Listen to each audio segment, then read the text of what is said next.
Since we last spoke to Secretary of State Cisco Aguilar in 2024, election conspiracy theories have only ballooned. Federal policies have become even more hostile to voter turnout, and debates over who can vote have entered the SCOTUS chat. So today on CityCast Las Vegas, Secretary Aguilar returns to address how all this impacts our voting systems right here in Nevada. And we ask, just how safe will our elections be this year? It's Thursday, April 2nd. I'm Sonja Cho Swanson, and here's what Las Vegas is talking about.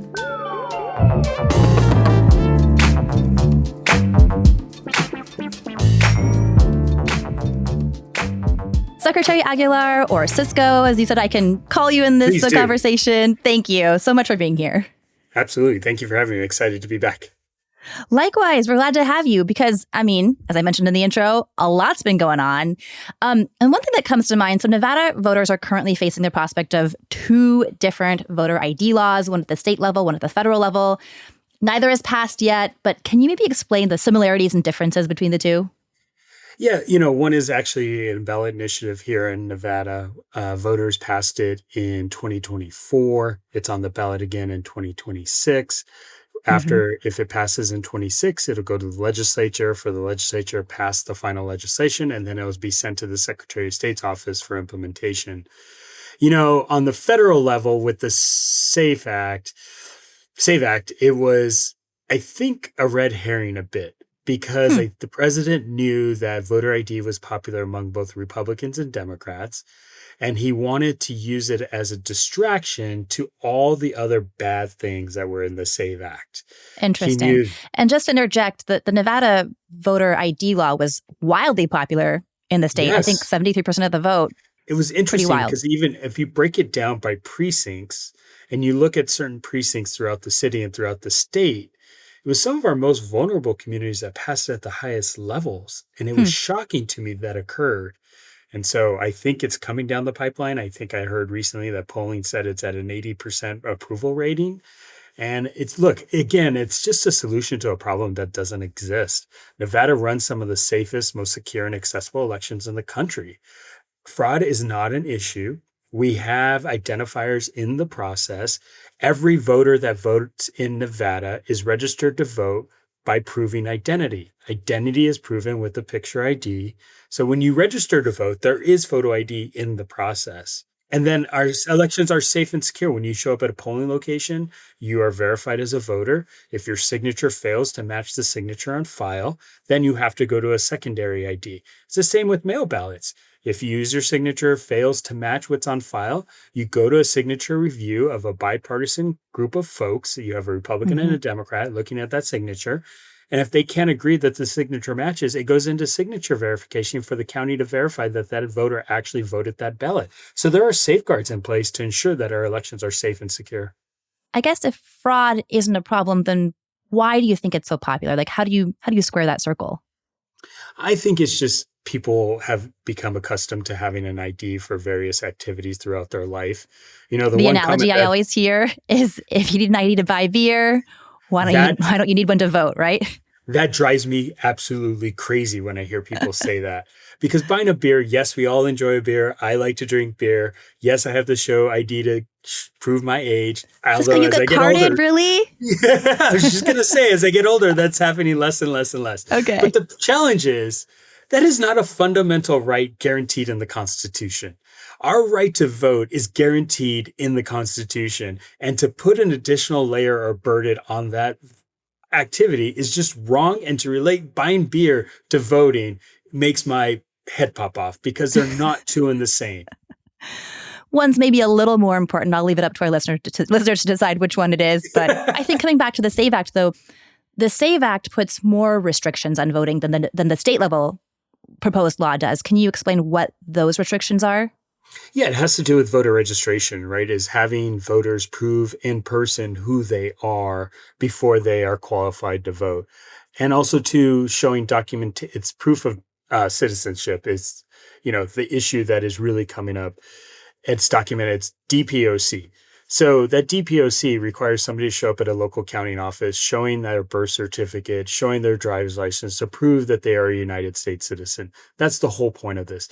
And that is a bureaucracy in itself. Like, people already have to prove identity. We have checks and balances in the system, in the process, to prove that everybody is an eligible voter. So if the SAFE Act passes, then does Nevada's voter ID even matter anymore? I mean, it seems like it's kind of a little bit more restrictive and at the federal level. It may, because there's going to be legal challenges to the SAVE Act if it does pass. I don't think it's going to get out of the Senate. The Republicans are holding pretty strong on not getting rid of the filibuster. And so knowing that gives me comfort. The second executive order passed or introduced by the president is a solution to the SAVE Act not getting out of the Senate. I think the president wanted to have some documentation that he was moving his efforts forward. However, not a single individual gets to decide how we run our elections in this country. Our elections are decided by states. They're decided by state legislatures and by state governors, not by a single president of the United States. Let's talk about that executive order, because I think a lot of jaws dropped when the news came out about that. Just to give a brief explanation, this executive order directs the creation of a national voter list. It also basically eliminates universal mail-in voting as we know it. Anything else I'm missing in this sweeping statement? In addition to that, there's some compliance metrics with the United States Postal Service, but Nevada's already compliant with a lot of those metrics with the United States Postal Service, so I'm not worried about those. It's the national voter list that really concerns me. Well, actually, let's stop there. Why does that concern you? First of all, the Constitution gives the rights to the states to run elections. It's in plain, simple language in the Constitution that states run elections, not a single individual, and not the president of the United States. If he wants to engage in the elections process, yes, Congress has some authority to introduce law and pass law to impact our elections, but it's mostly done at the state level. He's welcome to call our state legislators. He's welcome to call the governor and say, these are the things I would like to work on and related to our elections. That's how the process works. It's not that a certain individual gets to decide on a whim how he thinks elections should be run. Again, he's just relitigating the 2020 election. And that's already been litigated in the courts almost over 70 times. But not only that, it's been litigated in the court of public opinion. In the 22 election, every secretary that ran against an election denier won. And I think people are just tired of election denialism. They want to move on. They want real leadership to address real issues. Our elections are not the issues. Our elections are the opportunity for people to have a voice to address the issues we're facing as a country and as a community. Okay. So, I mean, it just sounds like there's so much that is in flux politically right now, right? Like this executive order, questions of birthright citizenship in front of the Supreme Court. With primary elections just around the corner, how is your office preparing for all of this? Well, we started preparing for this election the day after the 24 election. And so we prepared for the 24 election the day after the 22 election. Okay. And during that period of time, we implemented the voter registration election management system, which implemented top-down voter registration. Before, all 17 counties were operating off of different systems and different platforms. Some of those systems and platforms were no longer being supported by the vendor, which made them susceptible to potential cyber attacks. Now that we have a single system throughout the entire state and all 17 counties on board, we have a pretty secure and safe system. It has some of the most advanced technology. It has extreme protections from a cybersecurity perspective. And so we are in a good position from as the state of Nevada. And I don't think people understand that at the federal level, is that the states do the things they need to do that best serve their voters in their states. A one-size-fits-all solution from the federal government is not going to work across this country. Okay. So this is actually my question, though, because, I mean, let's be real. Back to your question. Sorry, I avoided it. Yeah, I meant to answer. I wanted to give some background, but... Yeah, of course. But how are you prepared to pivot or respond to things that could happen politically? I mean, things are changing every day, it seems like. Right. The system is not going to change. And for them to try to implement this so quickly before the primary election, which is June 9th, is just crazy. And so we're continuing to operate as we have been operating in the 24 election. We are going to do this. The challenge is getting people to understand that we are going to continue our elections as we've had them in the past. Mail ballots are about to go out very soon. I was about to ask about that. Should we be afraid that mail-in ballots aren't going to count anymore? No, because actually we're going to file suit later this week against the executive order, or we are going to file suit against the executive order. And that will delay the implementation. So there will be little impact on the primary election. What I'm worried about is the general election, because voters in Nevada are going to go vote for the primary election under the rules as they exist now. And then I don't understand how you change the rules in the middle of the game. And so the general will be different, which then will cause people to be concerned. It's like, how is it different now from the time when I voted a few months ago? That's where the confusion starts. And that's where the questions will start. And we have to make sure that we maintain consistency across our entire elections. Okay. So your office is going to be part of that fight to try to make sure that the rules stay the same. Okay. I wish we could have filed a lawsuit when the executive order was introduced, but it takes time to do the legal research. It takes time to understand what is actually in the executive order. But Nevada will be at the forefront of challenging that executive order because, again, Nevada has done what it needs to do to protect our elections and make sure they are safe and secure.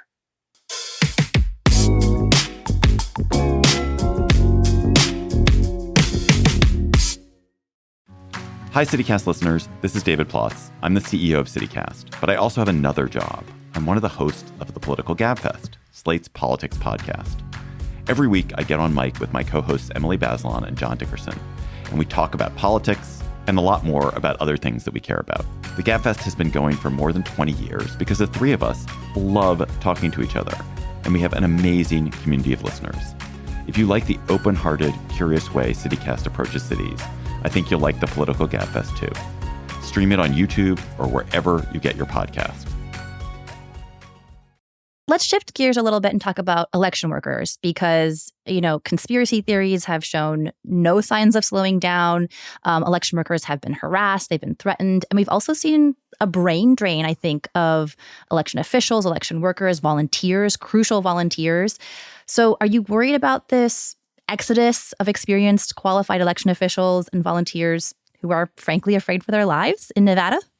Yeah, actually, we did pretty good in 24, I have to be honest. When I was elected in 22, I went to the legislature in 23 and introduced a bill to make it a felony to harass or intimidate election workers and poll workers. And that passed unanimously out of the legislature and then went to the governor's desk, and the governor immediately signed it. So we have that law to protect our election workers and our poll workers because poll workers are mostly women. There are daughters, our mothers, our wives, our sisters, our grandmothers. And we want to make sure that the environment they're in is safe and secure. And in 24, yes, there were people who were upset. There were people who were grumpy. But overall, there were no harassment of election workers or poll workers at that level. So I think Nevada did a pretty good job in making sure they respected the poll workers. Look, our elections work because of people. If we don't have the people, we don't have the elections we want to see. And so we need to be respectful. We need to be understanding. We may disagree on policies, but it doesn't mean you get to treat somebody differently because of that disagreement. It's interesting you mentioned that. I was actually a poll worker in 2020 over at the Rainbow Library. It was an eye-opening experience. And you're right, most of the other volunteers there were all volunteers, a lot of elderly women actually as well. And I had one moment where I saw a man kind of yelling at the poll worker, 2 stations down from me, because she hadn't asked for his ID for him to be able to vote. And it was kind of interesting to see the politics right there in the front lines, and unfortunately, the overseer kind of came over and smoothed things over, and she was very skilled with that. But it was quite a moment, very 2020. Yeah, no, and that's the responsibility of a poll worker manager, is to de-escalate as many situations as possible. And those situations do occur, but we have to be engaged and be mindful that there are a lot of other voters around, and they need to feel safe and secure. Yeah. So out of curiosity, have you ever received threats as Secretary of State? Yeah, there's people who are, don't agree with the things I'm doing. Like death threats? Have you received death threats? Yeah, it happens. Really? Yeah, look, this is not something that's new to me. When I was chair of the Nevada Athletic Commission, and we had some pretty controversial issues, people are very passionate about sports, and especially when it comes to boxing and UFC, and they bet a significant amount of money, and they have an opinion, and they're mad at you for, one, upholding the law. And it's no different now. Look, people get upset, people have opinions, people have passions, but again, I can't let that distract me from doing the job I need to do. And as long as my staff feels safe, as long as poll workers feel safe, and that's what I'm here to do. I can't worry about how it makes me feel as an individual. Okay.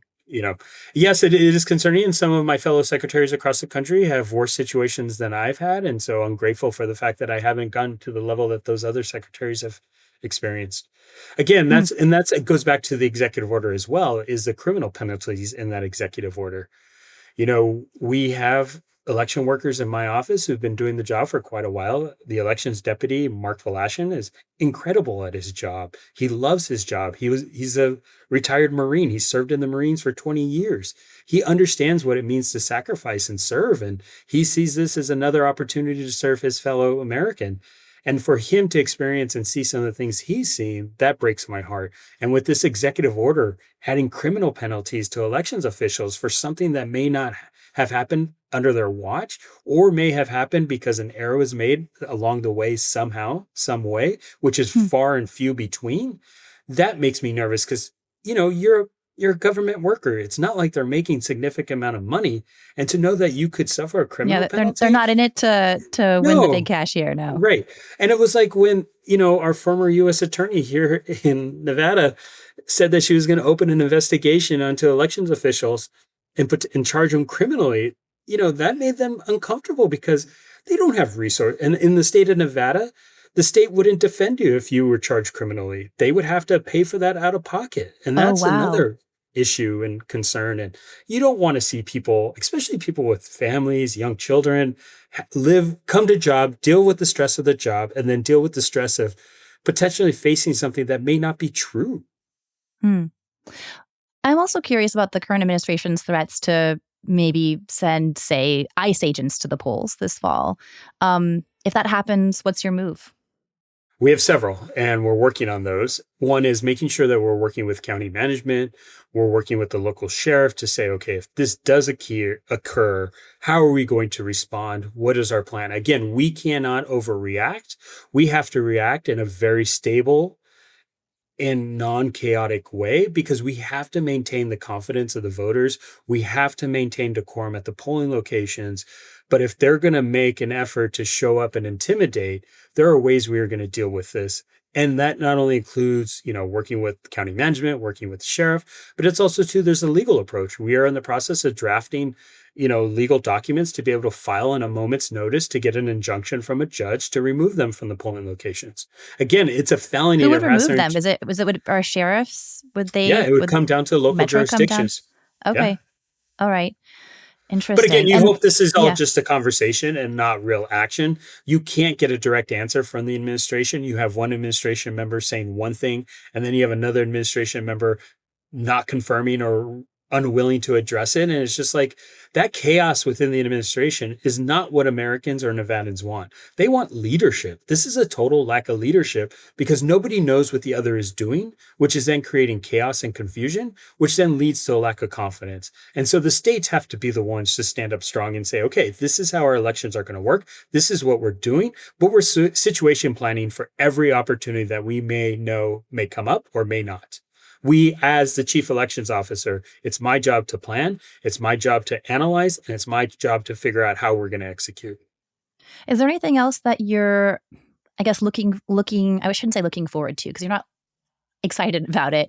Is there anything else? No, I'm excited about our elections. I'm excited for people to have a voice. I'm excited for people to get elected that are truly passionate about the issues they care about. That's You are exciting. The chief enthusiasm officer for voting. It's true. I guess what I'm trying to ask is, what are you anticipating, in November, and how are you trying to prepare your office and your teams for that? Again, is making sure we're a trusted source of information for voters across the state.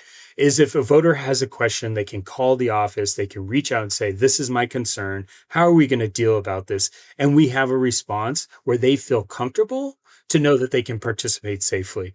I've been on this tour to visit every tribal community across the state of Nevada. There are 28. Yesterday, we hit number 22, and it was a South Fork Reservation south of Alco, Nevada. And I was sitting there in their community with their tribal leadership saying, here are the things we need to do to prepare for the election. What is it that you need as a community to ensure that your members have access to the ballot box? And this was at the same exact time that Trump was making the announcement of his executive order. And they talked about access to the ballot box and the confidence to know that their vote is going to get counted. And to hear those direct stories really makes me think about, okay, we need to make sure we're doing X, Y, and Z to make sure this group of voters has access. And then we have to think about the rest of rural Nevada, also to our urban cores. Yeah. This kind of makes me think about how your job is almost like part evangelist, part therapist in a way. Because so much of voting is like about like a shared belief, right? Like it's sort of like how like paper money or like traffic laws are all governed by like this sort of shared belief system that we're all going to do the right thing together. In that same way, like our democracy is kind of governed by this shared belief that our voting system works. It could be just like imaginary, but since we all believe in it, it works. I guess what I'm wondering is like, you know, are people ever going to have faith in elections the way that we did like pre-2000? I think they will. It's just, again, the leadership at the top is not providing leadership. What they're doing is creating chaos and discontent. And the more they do that, the more we have to get out as elections officials and make the public feel confident. Again, you know, there are separations of duties between myself and the local county clerks. We have 17 clerks across this state. 15 of those 17 are elected. 13 of that 15 are Republicans. They live in the communities they serve. They are our neighbors. They care about voting. They care about giving access. They care about doing a good job. So the fact that they get challenged really is tough. And the other part of it is, look, they don't make a lot of money. Most of the clerks, the 15 clerks in our rural communities, have 2 other jobs. Elections are not their sole responsibility. So the fact that you put additional burdens on them when they have tight budgets, their counties are struggling to meet the needs of their communities. And then this guy in Washington, D.C. is saying, we're going to do X, Y, and Z, thinking it's just going to happen overnight. That's not how it works.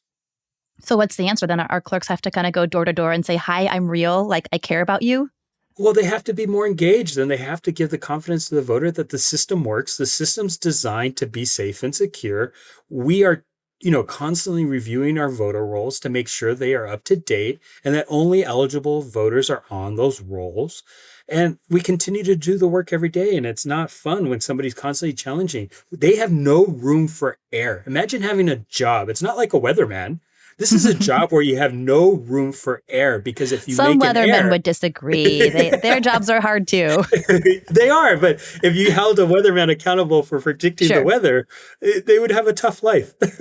Yeah, that's fair. That's fair. Nate Tannenbaum, if you're listening, you can chime in. So, Cisco, what's given you hope for November? What's given me hope is the candidates, right, in the process and the engagement of the community. We don't have a statewide federal race this cycle. So we have congressional House races, we have constitutional officers, we have legislatures, we have school boards, we have county commissions. And the people running for these positions are running because they are passionate about those issues and they want to serve. And so knowing that you give an opportunity for somebody to create change, to increase the betterment of the state, is just fighting for what's right. And I get to fight every single day as Secretary of State to ensure the state of Nevada continues to have a voice. Nevada's a battleground state. Our votes matter. We can dictate to the rest of the country about what our priorities are. And we need to make sure that system remains accessible and that every person who is eligible to vote gets to vote. I don't care who you vote for. Well, I do kind of. But also, too, I just want to make sure people vote and people have that voice and they exercise that fundamental right. Right. Like above who you vote for, it's most important that people actually have the chance to vote. And the process exists for them to do it in a way that is convenient, right? Nevada is a very diverse state from a geographic perspective, from an ethnic perspective, but also too, we're a working community, 24/7 economy. We have to make sure that our hardest working community has the opportunity to vote because they're paying taxes like all of us and they're working just as hard. And even if you don't pay taxes, you get to vote. Yeah, that's true. That too. Some of us. Yes, that's right. Well, Cisco, Secretary Aguilar, thank you so much for being here on CityCast Las Vegas. Thank you for having me. It's an honor to be here. And hopefully Justin Randall is listening to us. I'm sure he is.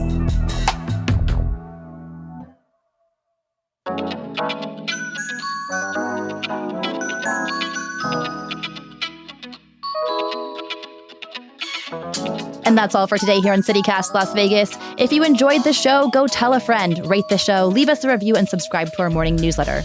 Don't forget, you can support this show and get some great perks by becoming a CityCast Las Vegas neighbor at membership.citycast.fm. We'll be back tomorrow morning with more news from around the city. Take care.